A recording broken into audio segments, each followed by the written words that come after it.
So the president wants to issue a joint statement with you opposing the voucher rider on the snow removal appropriation. But I want the money. Oh, we'll get it for you eventually. We'll just have to go through at least one round of the president vetoing it in order to get them to send us a clean bill with no vouchers attached. I want the voucher money, too. Huh? I'd like the president to sign the bill with the vouchers. Mr. Mayor, he's vetoed every school vouchers bill they sent him. I know, but this is just a pilot program. Little voucher experiment. Help pay for maybe a couple hundred kids to go to private school out of 68,000 in the D.C. public school system. We're against vouchers, period.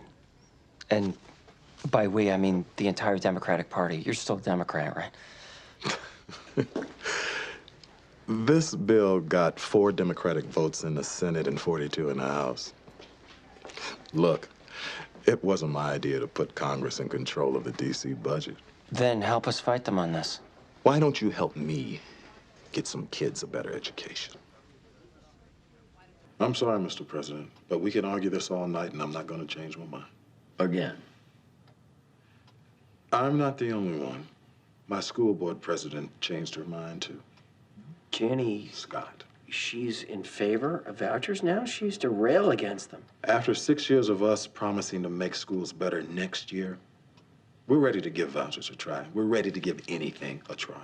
You start handing out tuition vouchers for private schools, you're sending the message that it's time to give up on public schools. With all due respect, Mr. President, no one gets to talk to me about giving up on public schools. I assume I'm the only one in this room who actually went to public school. And you couldn't be a better advertisement for them. Kids weren't bringing guns to school in my day. Republicans want to spend more on D.C. education. They should spend it on public schools. We spend over $13,000 per student. That's more than anywhere else in the country, and we don't have a lot to show for it. But if we start diverting money away from public schools, that's the beginning of the end of public education. This is extra money the Republicans will give me only for school vouchers, nothing else. They're just using you to try and divide the party. I'm the only mayor in America whose budget is controlled by Congress and the president. And you guys never miss a chance to play political games with the city I'm trying to run. Your Honor, I'm not trying to tell you how to run your city. Yes, you are, Mr. President. Congress is too, and I resent it. But this time, they want to give me money for something that might actually help some students. I'm sorry. I don't know how to refuse that. This is a pilot program?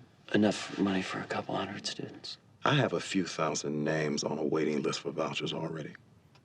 Go into any one of my schools. Ask kids who want to go to college what they think of vouchers. They'll ask you where they can sign up. Could you ask Charlie to come in, please? Could you tell us where you went to high school? Roosevelt. A public school? Yes, sir. Where'd you want to go to school, Charlie? Gonzaga. A parochial school near Union Station. Why? There's never been a shooting there. They don't even have metal detectors. Almost everyone goes to college. Couldn't afford it. Couldn't come close to affording it. You know what this meeting's about? Yes, sir. The mayor told me. What do you think about trying an experimental voucher program for D.C. schools? I wish they would have had one when I was in school. You planning on telling me that anytime soon? Can't say that I was, sir. Your Honor, I'm gonna need your help putting out some fires within the party on this one. You got it. Thank you, Mr. President.